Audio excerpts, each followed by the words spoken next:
بسم الله الرحمن الرحیم.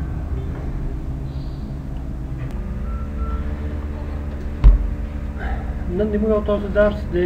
نقشې رسمول دي. که موږ او تاسو وغواړو چې جی آی ایس کې نقشه رسم کړو، نو کوم کارونه باید وکړو یا کوم کارونه مخکې د مخکې باید زده کړو، کوم تخنیکونه باید زده کړو چې وروسته موږ وکولی شو یوه نقشه جوړه کړو.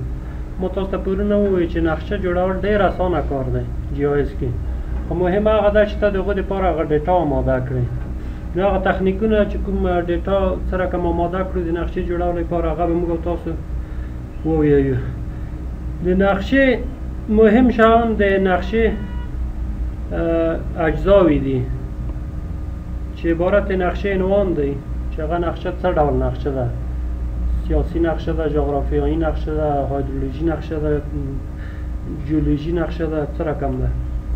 او عین حال کې د کوم ځای ده که نه، په عنوان کې هغه شی ورسره ځي. فرضاً لیکې د افغانستان سیاسي نقشه که نه، دا یو عنوان شو. د نقشې چوکاټ یا فریم دی، نقشه باید یو فریم ولري که نه. د مقیاس علامه ده، مقیاس د نقشې سره ذکر شوی وي چې دا علامه ورسره عدد یم وي که نه، چې دا څو په نسبت څو نقشه جوړه شوې. بل رهنما یا لیجنډ دی، چې په لیجنډ کې دا شی ښودل کېږي فرضاً ته د ښار مرکز په کوم علامه ښایي، ولسوالي په کوم علامه ښایي، سړک په کوم علامه ښایي، رود په کوم علامه. د شمال جهت دی چې ډېر ضرور دی په نقشه کې، په هر ډول انجینري نقشه کې. لوګو ده، فرضاً هغه کومه کمپنۍ چې لوګو د نقشه جوړوي، لوګو ورسره نوم او نور جزئیات یې. او د کوردیناتو ښوونکي ګریډونه دي. ګریډ لاینونه په نقشه کې به هم لیدلي وي، هغه کوردینات ښایي. هره نقشه کې ګریډ لاین ضرور دی، او په هره نقشه کې تاسو لیدلي وي حتمي ګریډ لاین وجود لري. شمال ځکه مهم دی چې د شمال نه ته ټول جهتونه پېژندی شي. اوس نقشه چې ته ولرې، هغه ته څلور خواوې خو باید وپېژنې. نو که ټولې څلور خواوې ته هلته نه وي لیکلې، خالي شمال هم تا لیکلی وي، نو نورې خواوې ته پېژندی شي شمال. ښه، مخکې دې نه چې موږ دغه جزئیات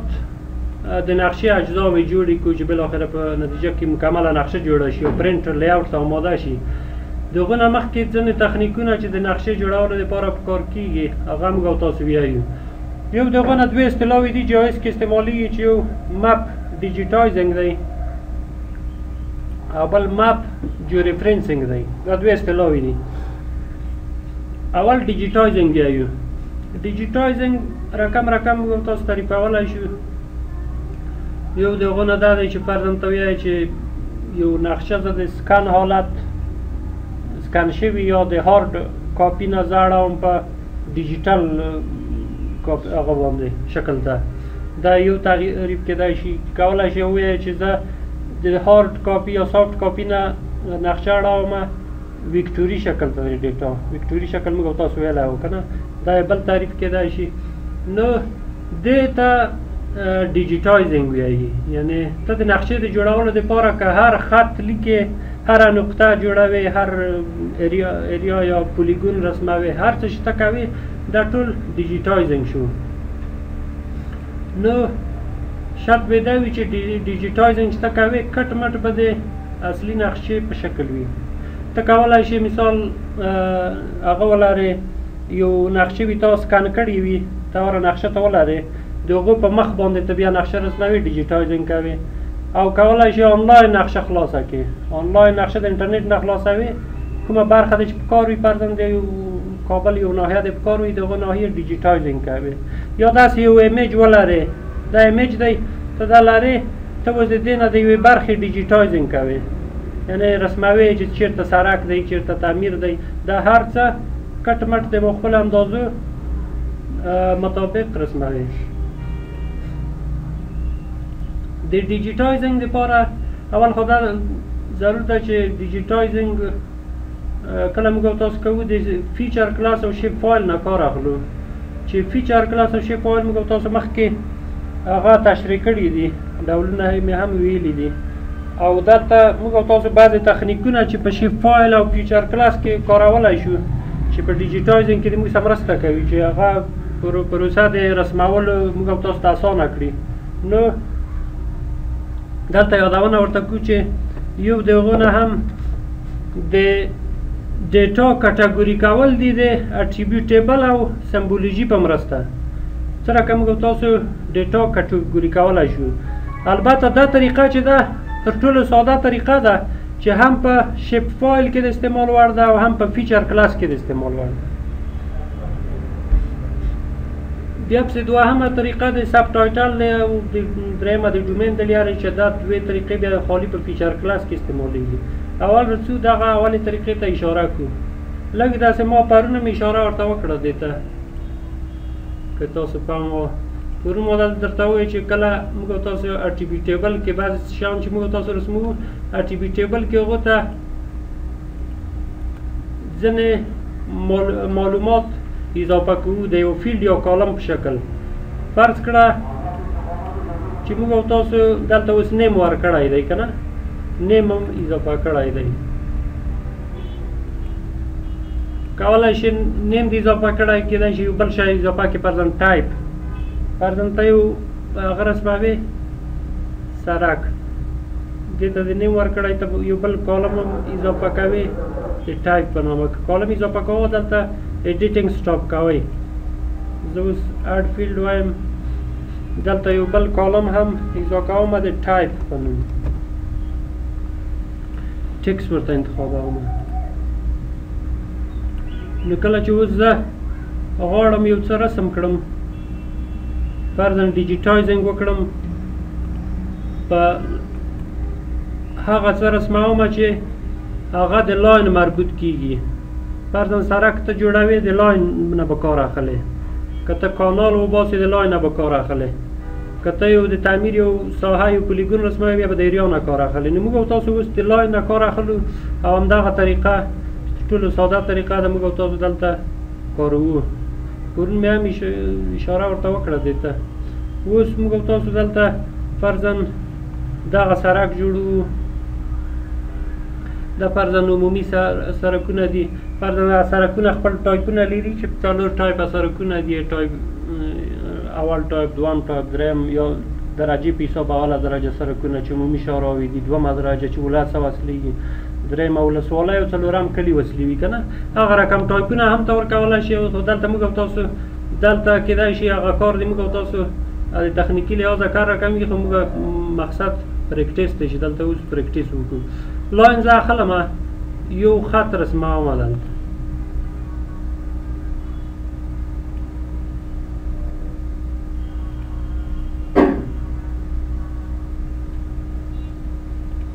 همدا خط که به عین ټایپ کې ادامه ولري هم ادامه ورکوم.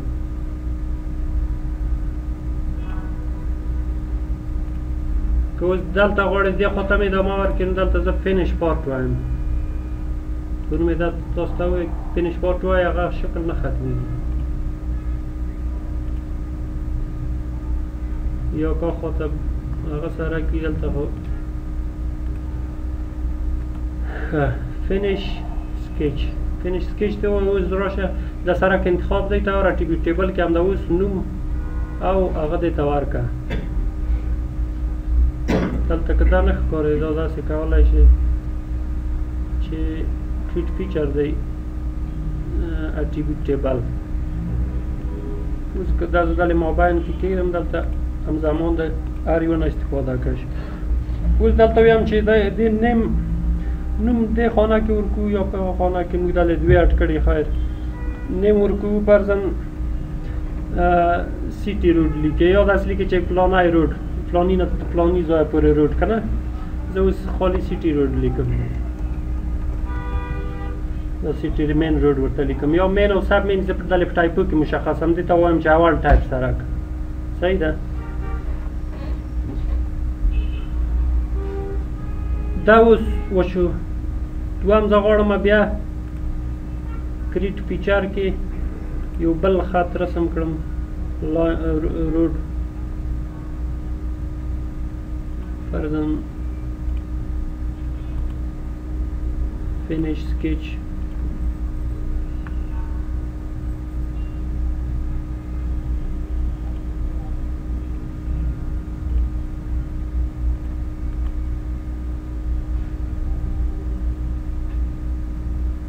ته مې فینش سکیچ ویلی و زه خیر اوس دلته دغه هغه ته یو پراپرټي هغه ورکوم ده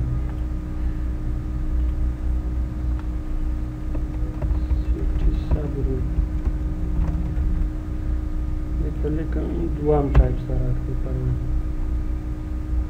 او دا انتخاب علامه دلته انتخاب علامه دلته لیکم عین شی سره کړه هم دی دوام ټایپ سره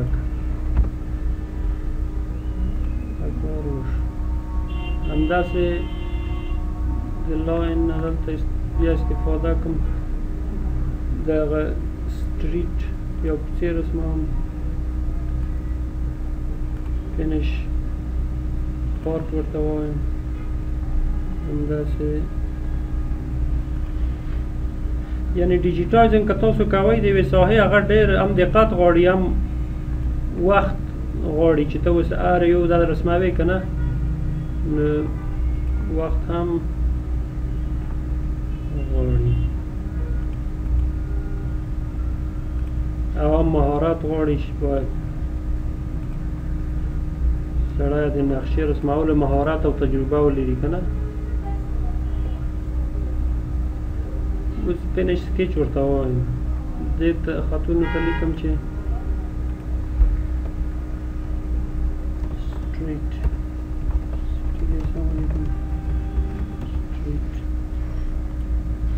دا فرضاً دریم ډول دي سرکونه نو موږ او تاسو دا مثال کفایت کا دا هم چې کله دا معلومات دلته داخل کړل موږ دلته په دې عنوان کې ویلي وو چې د اټریبیوټیبل او سمبولوژي په مرسته که نه اټریبیوټیبل هم دا معلومات ورکړل و سمبولوژي کې سمبولوژي چې دا دلته پراپرټیز کې رسي له هر پراپرټي چې کله ښای کلیک پرې وکړي سمبولوژي دلته کټګوري اوس دا کټګوري کوو یا طبقه بندي کوو دلته اوس د څه شي په اساس یې کوي کولی شي اوس د هماغه نیم په اساس یې کې دې نیم ته چې موږ تاسو نمونه ورکړل دلته هم دې په اساس یې هم کولی شي چې سیټي روډ نوم ورکړی که نه او د هغه په اساس یې هم کولی شي که دلته داسې نمونه وي چې عیني سرکونه وي دوه سرکونه فرضاً دوه مدرجه سرکونه وي خو نمونه یې فرق ولري بیا نیم په اساس نشي کولی بیا به ته د دې ټایپ په اساس کوي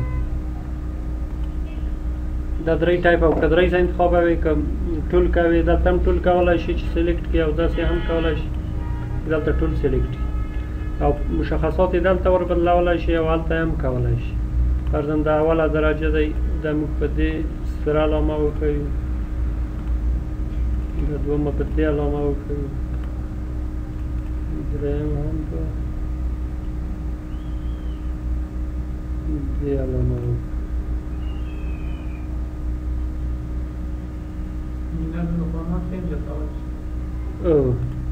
ضخامت دلته ورته زیاتولی شي ځکه اوس د اول ضخامت لږ زیات کړم دلته زیاتولی شي صحیح ده دلته بیا کولی شي 3D شکلونه هم راولئ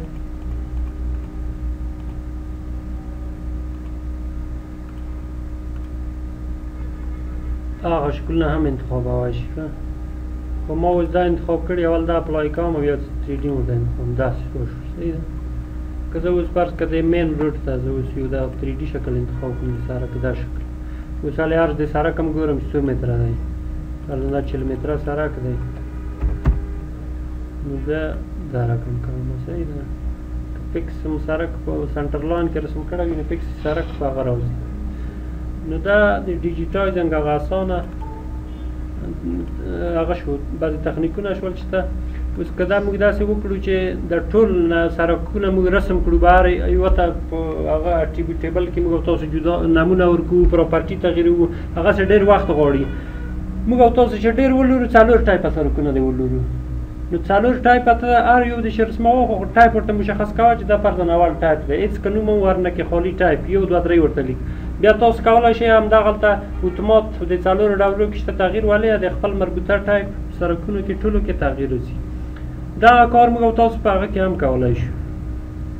په ایریا کې که اوس زه د دې ټیبل وګورم موږ تاسو دلته ځینې ایریاګانې لرو دا زه ټول ډیلیټوم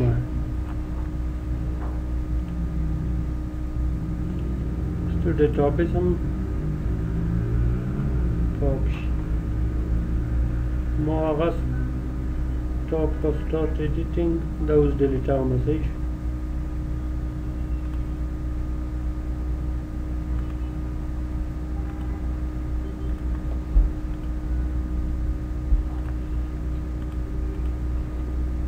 دې تر څه ما ټیبل ګورم چې دا لینت ولري هغه نه لري نیم یو نوم ورکوم چې د نامه په اساس یې زه دغه کړم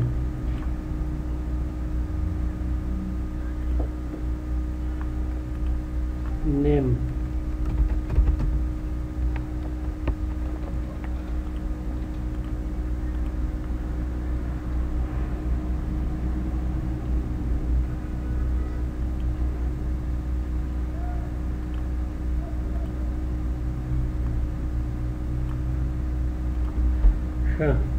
همدغه یو مثال که ورکړم تاسو ته وضع کېدلی شي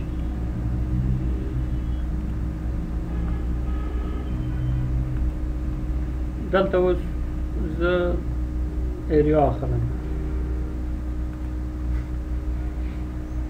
ایریا کې فرضاً ته بعضې ساحې دي هغه د ایریا په شکل رسموي او بیا هغو ته یو مشخص نوم ورکوي دلته زه اوس غواړم د کابل میدان هوایی نه یو بونډري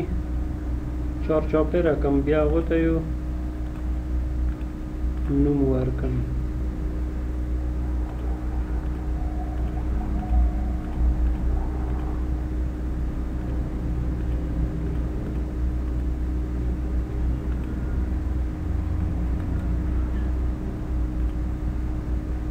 دې ته نوم ورکړم فرضاً ټیبل کې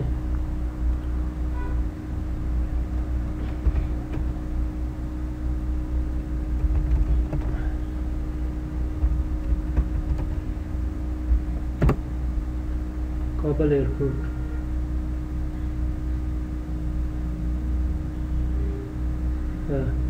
بل داسې کومه چې بل هغه اخلم ټیبل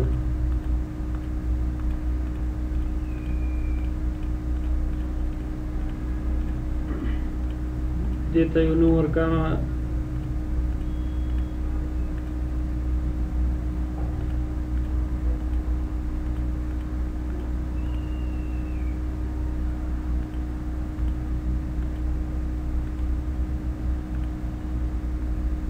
دې ته نوم ورکړم چې اګریکلچرل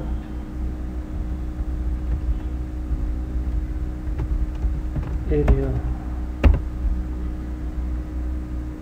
بس که فرضاً داسې ساحه موږ بله هم ولرو اګریکلچر ایریا هغو ته هم عین شی نوم ورکړم فرضاً دلته موږ تاسو بله هم لرو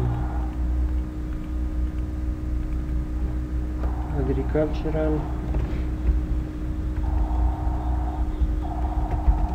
ایریا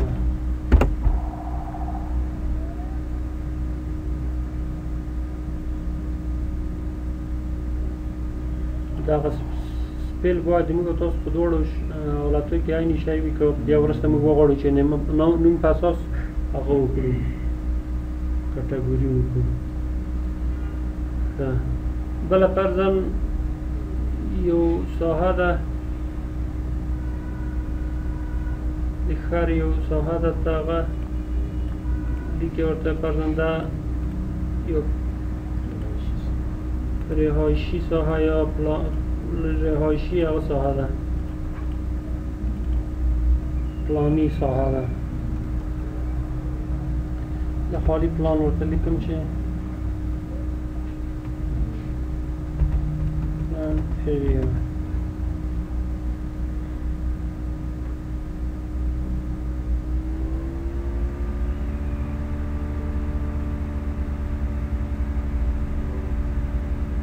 دلته هم فرضاً یو ساحه لیکم پلان ایریا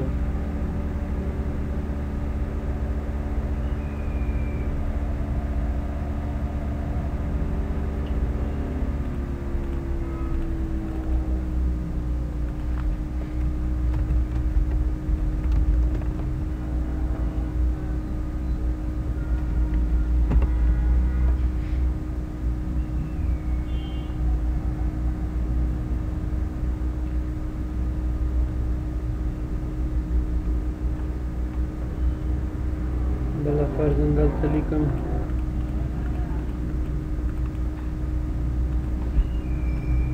نن land area دلته هم یو سوال لیکم نن land area همداسې ما فرضاً دا ټول نقشه چې ته لرې کومه ساحه چې ته غواړې ډیجیټایزینګ کې مکمل همدغه کوم شی چې د پولیګون یا د ایریا مربوط کېږي هغه ته ټول ډیجیټایز کوې وروسته راځې دا همداسې په اټریبیوټیبل کې نوم هم ورکوې راځې وروسته دا کټګوري کوې اوس موږ او تاسو دا د نیم په اساس کټګوري دغه څلور ټایپه موږ دلته لرو که زه د دې سمبولوژي کې د دې ډسپلی ټرانسپرنسي په صفر کړم چې تازه ښکاره شي او اوس کولی شم دا هر یو خپل رنګ مطابق هغه ورکړم اوس موږ تاسو دلته هغه هم لرو ګوره ګراس څه چې د اګریکلچر مربوط کېږي یا لکه فلاور دا کولی شي یو لوګو ورته انتخاب کړي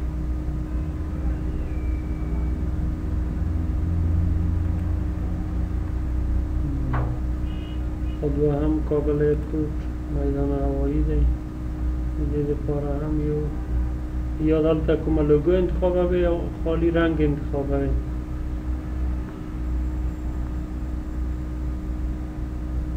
یا هره لوګو چې انتخابوي بیا کولی شي په هغه کې نقشې ته چې کومې لوګو وي زیاتېږي په لوګو کې ورته ووایه چې دا میدان هوایي دی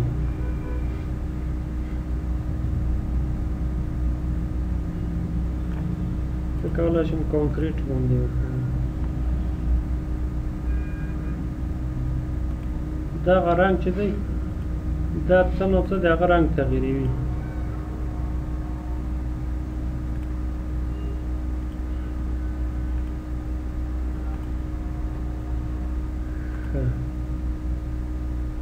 پلانی ساحه ده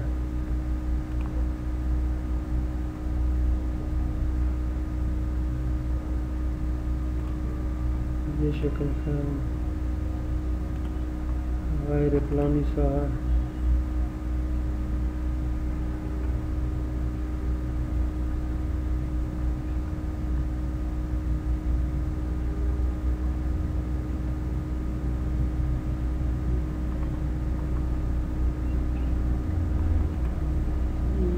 شکل خواهد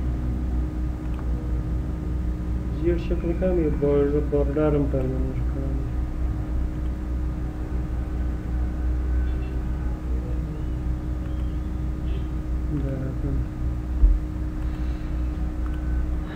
نه دا شوه د اټریبیوټ په مرسته کټګوري کول دی همداسې پوینټ هم ته کټګوري کولی شي پوینټونه فرضاً ته په نقشه کې یو شی په پوینټ ښایي لکه کولی شي یو ځای یو موقعیت وښایي په پوینټ باندې لکه نقشه خو لویه وي که نه کله چې نقشه لویېږي بیا هلته فرضاً یو تعمیر کېدی چې ته په پوینټ وښایي یو مکتب په پوینټ وښایي یا د مکتب موقعیت ته په پوینټ ښایي مسجد ښایي په پوینټ باندې همداسې د دې نه استفاده کړي په طریقه عیني شی ده چې ته کله هر پوینټ یږدې هغو ته په ټیبل کې هلته نوم ورکوې هغه به تاسو کار کوي صحیح ده که کار ورته جواب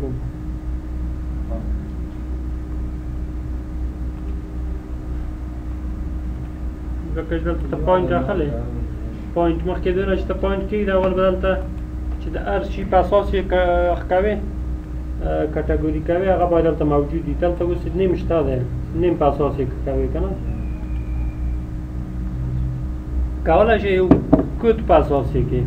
ځینې شیان دي چې ته هغو ته یو کود ورکوې یو لمبر غوندې فرضاً بیا مکتبونه دې په دې کود باندې وښودل شي جومات یې په دې کود وښودل شي که نه کود په اساس یې هم کولی شي د نوم په اساس یې هم کولی زه اوس دلته پوینټ اخلم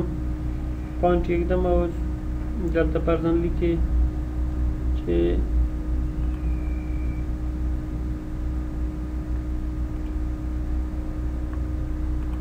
دلته یو سکول دی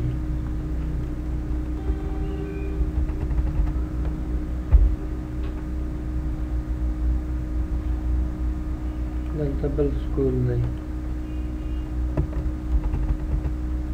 لکه دا دلته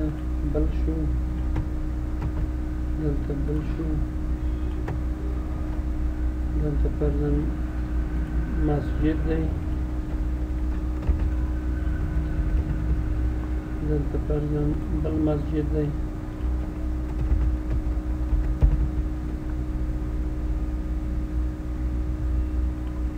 دلته فرضاً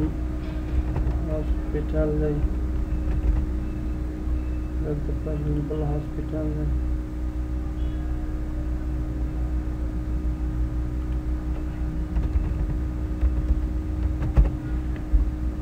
دا شی وشول اوس راځئ د ټیبل ګورئ ټیبل کې دغه یو پوینټ لکه چې مخکې نه موجود و دا زه لرې کړم دلته لرې کړو دا نور پوینټونه ټول موږ او تاسو اوس ایښي ځکه دلته نوم کې لرو که نه اول خو دا هم کټګوري کولی شي او سمبولوژي کې د نیم په اساس اډ آل والیو اوکې فرضاً د دې دپاره هم ته ځینې سمبولونه دلته ګریډي شکل سمبولونه هم شته او هغه ساده پوینټونه هم شته فرضاً هاسپیټل دی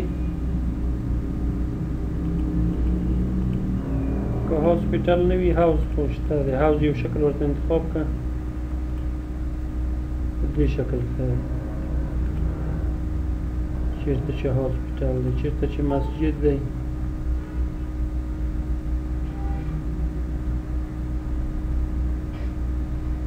هغه په دې شکل ښه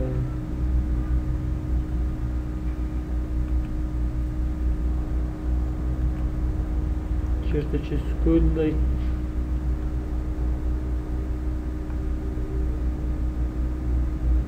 هغه هم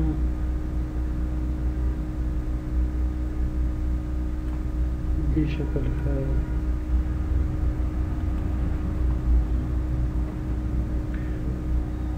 ګوره اتومات نمونه یې ورسره راغلل ښه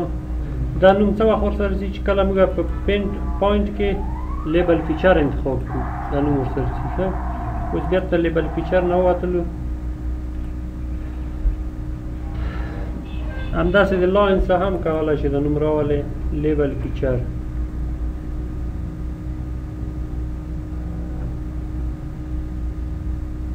که لاین ته اوس موږ ورشو دغه لاینونه دي لیبل فیچر دا څه شی دی نمونه ګورو چې نوم یې چېرته لیکلی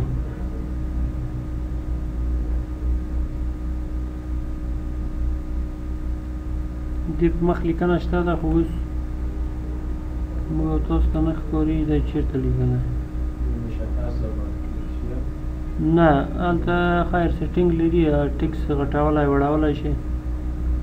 دا معمولا په مرکز کې لیکي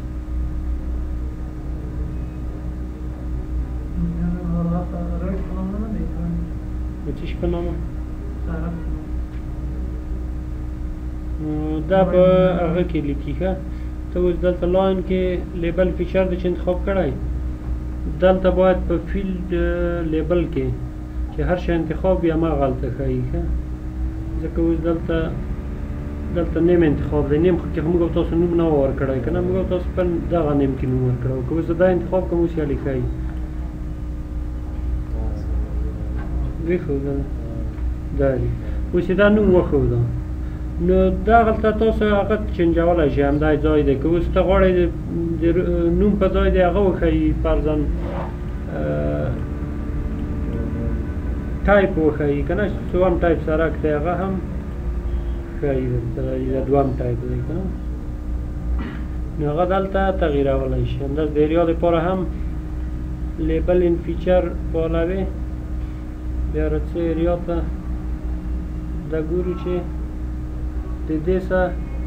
یو بل شی راغلی دا ګوري چې اوس څه شی دي که نه دا چې کله ته راشې پراپرټیز ته همداسې لیبل ته په لیبل کې ګورو چې شیپ لینت دی لینت راغلی یعنې محیط یې راغلی که نه دا موږ او تاسو نیم انتخابوو پلانډ ایریا صحیح شوه په هماغه ځای کې تاسو کولی شئ د دې ټکس هم غټ وړ کړئ په دې ځای کې کولی شئ دا ټکس غټ وړ او سټایلونه یې بدل کړئ چې دا هر پروګرام کې شته تاسو ورته بلد یې ښه دا کارونه موږ وکړل په پوینټ کې هغه یو خو دا وشول چې موقعیت هغه موږ او تاسو نظر هر موقعیت ته کوم ځای کوم چې پوینټ یې ښه هغه یو هم نوم ورکړو که نه بل کوم کوردینات په کار وي اما دا تېر درس کې درته ویلي وو چې ایکس وای فیلډونه مې اضافه کړي وو بیا کولی شي دلته کالکولیټ جیومتري کې هغه محاسبه کړي ایکس کوردینات دي په کوم واحد دې په کار دي په ډیسیمل ډیګري باندې یا د درجې په اشاري باندې په کار دي همداسې دا هم کوردینات نو اوس هغه موقعیتونه چې چېرته مکتب دی چېرته هغه دی د هغو هر یو کوردینات تاسو معلوم شول یعنی دا په ډیټابیس کې د تاسو ثبت شول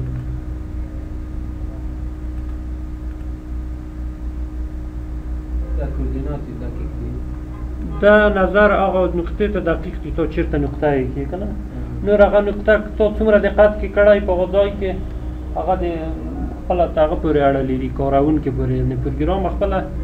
دقیق هغه محاسبه کوي چېرته چې نقطه یې کول شوې ده هماغه ځای کوردینات یې اخیستي صحیح ده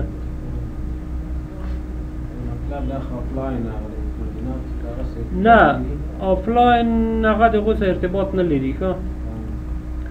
دا هغه اوس کومه نقشه چې ده دا خو آفلاین ده صحیح ده چې آفلاین ده که نه خو دا باید په صحیح په خپل موقعیت باندې پرته وي چې هغه یو بل درس دی جیو ریفرنسینګ چې څه رقم نقشه راوړې په خپل موقعیت کې کوې که نه هغه موږ تاسو یو درس لرو اوس که دغه نقشه کې لږ اشتباه وي ته کولی شې د آنلاین نقشې سم چک کړې دلته ورځه آنلاین نقشه دلته کلیک کوه سرچ کوه کابل سیټي رسي هغه په خپله په دې موقعیت هو د نیټ سره نو آنلاین نقشې سره دغه وي دا هغه په خپل موقعیت چې څوک داسې نقشه یوه میجري وي او که نوره ډیټا وي ډاونلوډ کړه بیا بیرته چې پروګرام ته راوړې او خپل هغه اصلي کوردینات صحیح ورته انتخاب کړې نو په موقعیت کې څه هغه نه رسي غلط دي که چېرته کوردینات هغه صحیح نه وي انتخاب کړي اوس فرضاً دغه د دې دپاره یو ټي ایم کې تا 42 زون نه وي انتخاب کړی 41 یا 43 انتخاب کړی وي بیا هم هغه په خپل موقعیت نه رسي نو هغه ته نقشې دپاره اول هغه کوردینات ډېر مهم دي او دوم دا چې چېرته تا کومه نقشه چې خلاصوي هغه حتما ته چک یې باید کړې دا ښه خبره وه چې تا وکړه که نه اوس فرضاً موږ ما مخکې ورځو کې یوه پروژه درلوده ایدیولوژي د یوه پروژې وه ډیزاین نو چې کله ما ته یوه پروژه هغه راکړه جی آی ایس کې ما چک کړله هغو تقریبا 412 متره په یو واحد باندې فرق درلود د اصلي هغه سره او 116 متره په بل واحد باندې په بل هغه محور باندې دا نقشه په خپل ځای نه دومره لرې وه که نه ډیټا چې اخیستل شوې وه د ساحې نه یعنې هلته جي پي ایس په هغه دوو نقطو کې شته اول ټوټل سټیشن ته ورکوي هلته اشتباه ځای ورکړې وي په ادامه یې چې څه ورکړې ټوله ډیټا اشتباه وه که نه نو هغه بیا موږ او تاسو کولی شو مختلفو طریقو چک کړو لکه ما چې درته وویل اوس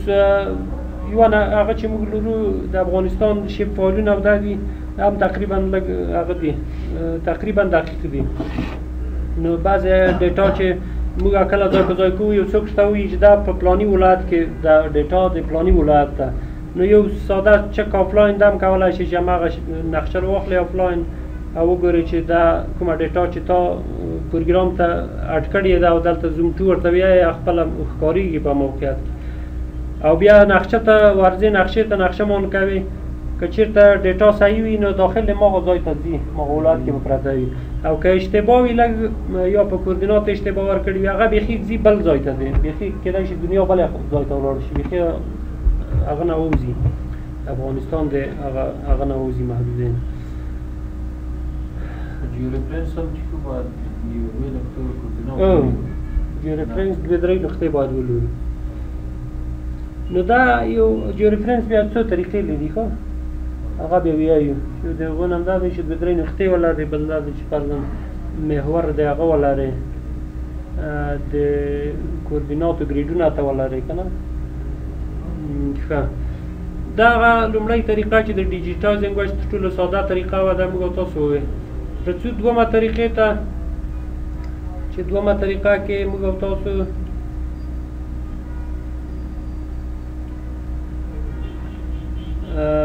هغه په شیپ فایل او فیچر کلاس باندې کار کوي دومه طریقه دا موږ او تاسو درې څه فیچر کلاسونه جوړ کړي دي چې کابل ډیټا سیټ کې موقعیت لري نو اوس کولی شو همدغه درې څه فیچر کلاسونه موږ او تاسو په دې کې دوه نورې طریقې چې یوه د سب ټایټل طریقه ده یوه هم د ډومین د دواړو طریقو کې موږ او تاسو ډیټا ته کود ورکوو چې په یوه کې د سب ټایټل د لارې کود ورکوو په دومه کې د ډومین د لارې یعنې دغه ځای موږ او تاسو پیدا کوو کابل پروجیکټ دا چیرته موقعیت لري دا په ای ډرایو جی آی اس کې موقعیت لري زه رسم کټالوګ مینو ته ای ډرایو ته جی آی اس کې روټ پروجیکټ ډیټابیس موږ او تاسو یو جوړ کړی دی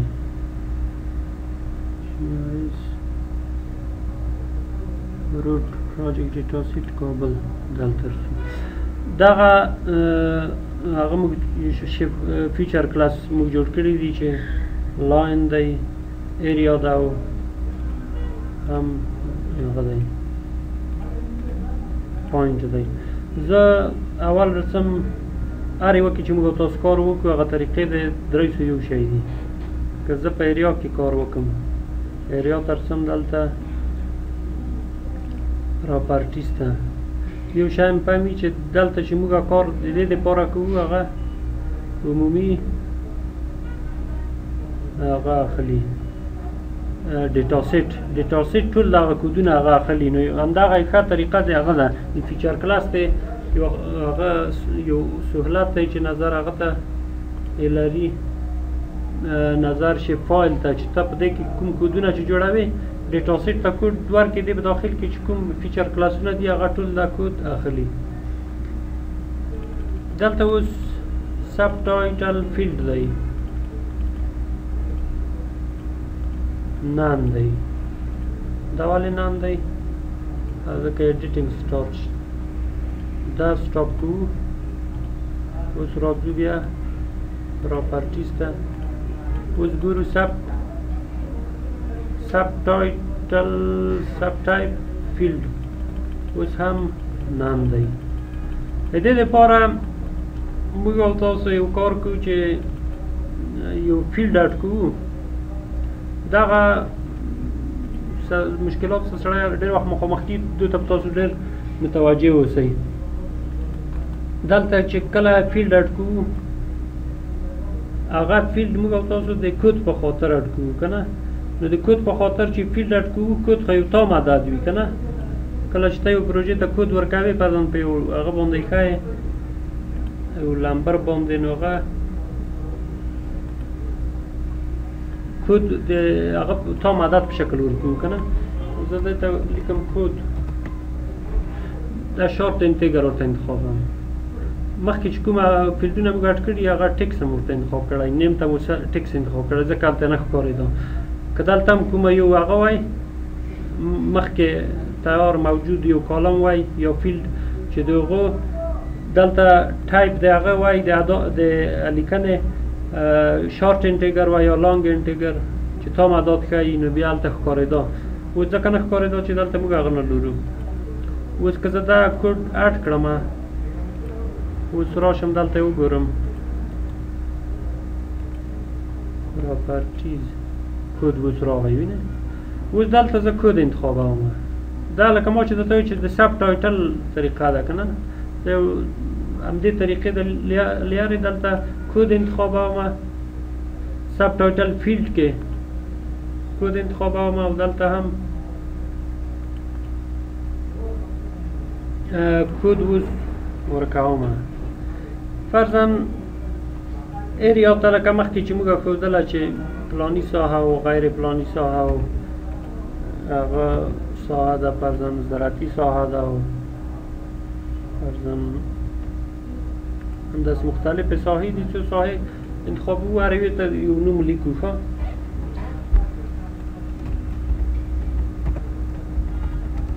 پلانډ ایریا، غیر پلاني ساحه،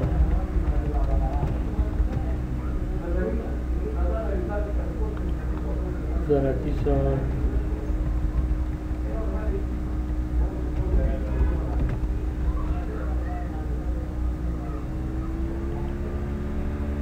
او همدارنګه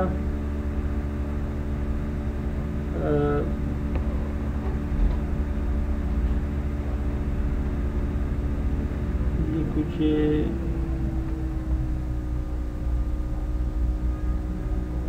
ډیزرټ دښته خورا وتلې برخه، دې ته هم لیکو چې اکاډمیک ایریا.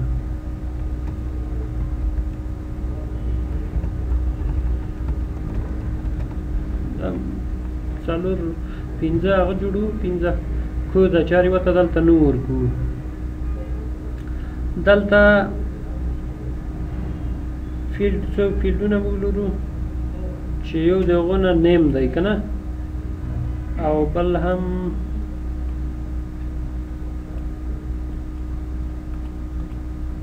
ښه په دې اوس غرض نه لرو. دا بیا دوهم د ډومین برخه ده. دا اوکې کو اپلای. اوس دلته رسو دغه هغه فیلډ دی چې موږ تاسو د کود په نامه جوړ کړی دی، شارټ انټیګر لري که نه.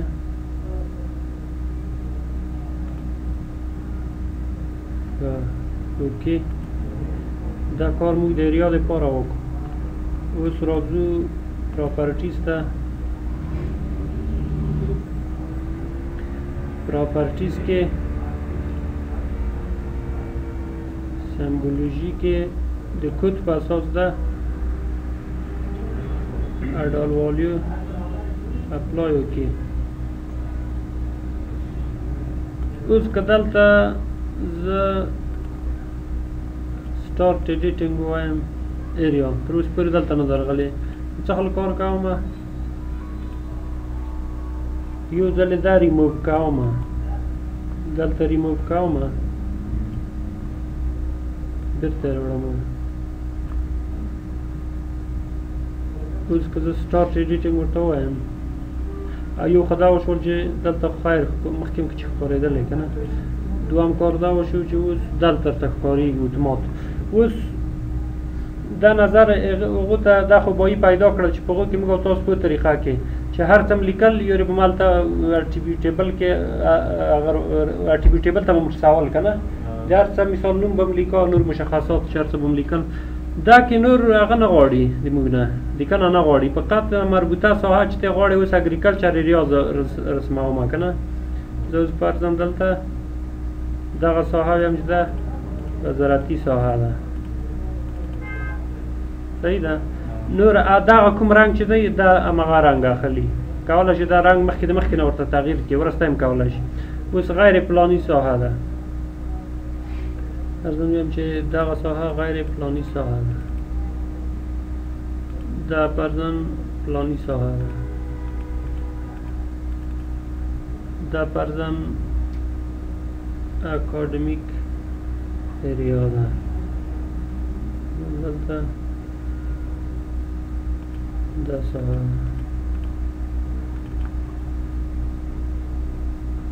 ډیزرټ یا دښته ده. نو دا نظر هماغه مشخصات ته یا هماغه کټګوري چې مخکې موږ وکړه، یعنی اوس دلته یو لایر لرو مګر د یو لایر هغه مختلف کټګوري چې دي ته په هغو باندې ته ډراینګ کړلی شي. نو نورو کې خالي ما یو لایر لرو که نه، دلته د یو لایر مختلفې کټګورۍ ته هر یو ډراینګ کړلی شي. دا طریقه موږ په هغه کې کارولی شو، په پوینټ کې او په لاین کې هم کارولی شو. تاسو کاش کې د تیر درسونه تکرار کړي وای تر اوسه، بیا دغسې یو هغه چې پاتې کېږي کار، هغه چې کله تاسو کارخانګي یا په کور کې کار کوئ نو بعضې مشکل چې سره مخامخ کېږئ هغه هم کېږي، بیا بله ورځ حل کېږي که نه. نو لاین هم په ورته طریقه کولی شو، پوینټ هم په ورته طریقه کولی شو. که ویایئ چې لاین هم درته کار کوي.